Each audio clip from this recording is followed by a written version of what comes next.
Good morning. I think that with the jacket on, there's an expectation of a certain level of professionalism and decorum. I will attempt to comport myself as well as possible, especially extemporaneously. I need to say that at this time, so far as I know, I have no outstanding library fines, and whatever library fines I did have in Texas that were assessed to me, I've paid in full, with the exception perhaps of when I was in Houston and I ended up having the books stolen and was forced out of town. I got ran out of town and ended up in Austin before I was even able to discuss those matters with the library. But I had at some point accrued outstanding fines connected to library books in Houston. If you were to access my records regarding my library book usage in Houston, and would also be able to access the comments I provided to the library in Houston about activities that occurred while I was there and on site that did demand some form of redress, then you would understand that I had a very good relationship with library usage, checking out books, reporting as necessary if there were any inconsistencies or potential perils with using library facilities, and dealing with the consequences of what it means to check out books. Books from the library, it's a form of public financing. As a matter of fact, in Houston, allegedly, in the fall of 2017, it was said that $123 million in bonds for the Houston Library had been approved.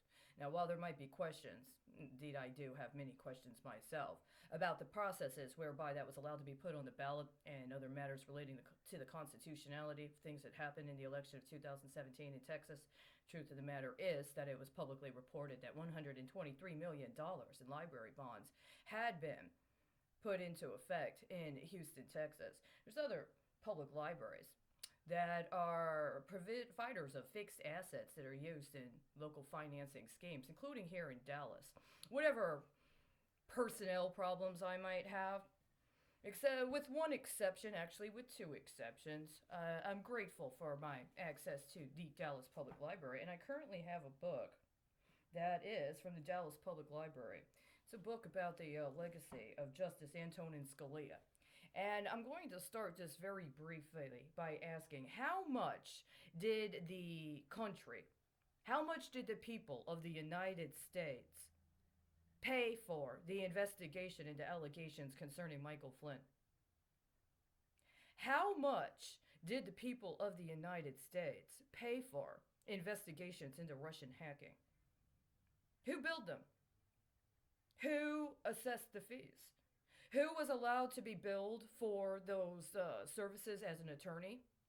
If you did it in the course of providing information or work as an elected member of office, including using your previous skill set as an attorney or maybe a former district attorney, maybe a prosecutor or defense attorney prior to your time in Congress, did you bill that as an attorney? Or was it considered to be part of your salary? Did you have other members of staff that participated? How were they characterized, or how were they input into your personnel system or other considerations around how you keep track of the performance of your staff? How much federal staff time was allowed to be credited to the investigation of the charges concerning Michael Flynn? How much staff time of the federal government was allowed to be credited to investigations of Russian hacking? Now, those are just two in the last 4 years that have allowed to be put into the public realm. So someone like me is able to get some information, including information that's alleged to be official information. If I, who requested Congress engage a formal investigation in consideration of matters up to and including the murder of people, have not been able to even get a phone call through, have not even been able to get a follow up to an outstanding report number that is already defaulted after the amount of time during which they needed to either report or close it out in order to be compliant with their financing, then what I'm left with is what's in the public view, what's in the public realm.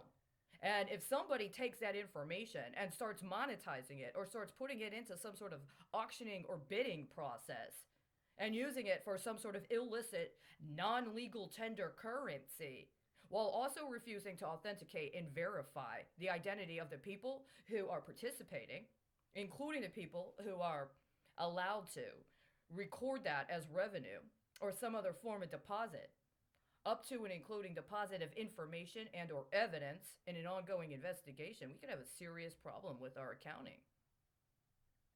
Now, if somebody were to have helped me in any number of efforts I've made to seek redress through the judicial system, my question is, who would have been paying for it? If I had been allowed to prosecute a case, who would have been paying for it? You know who would have been paying for it? The same people who are paying for it in one manner or another, the people of the United States. So I'm going to quote something here that I found. It's the first thing I found when I opened this book. Page 63. It is a quote from an opinion provided by,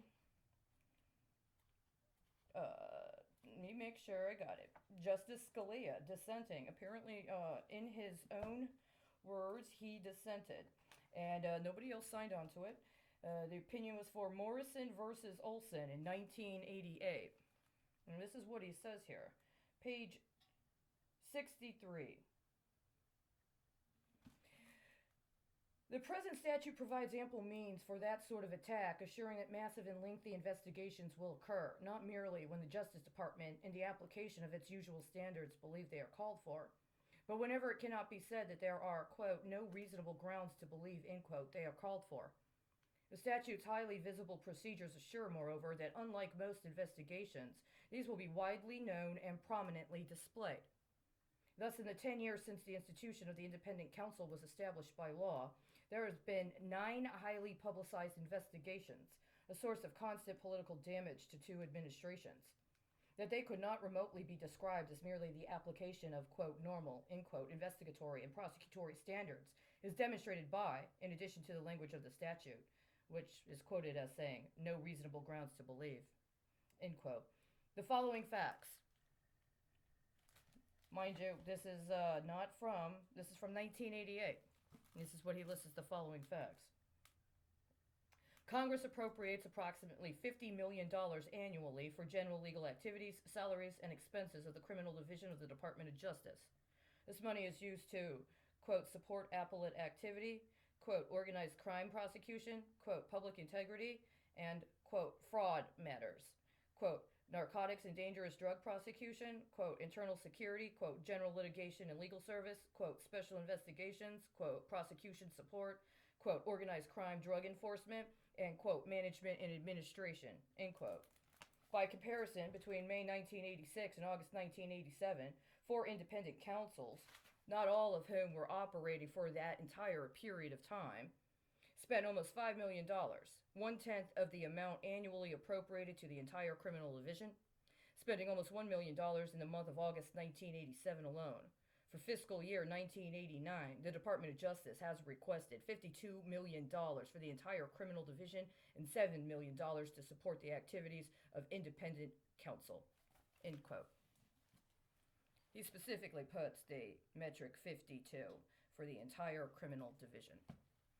In the course of the kinds of crimes I have been forced to witness without any redress for myself, I think it's very appropriate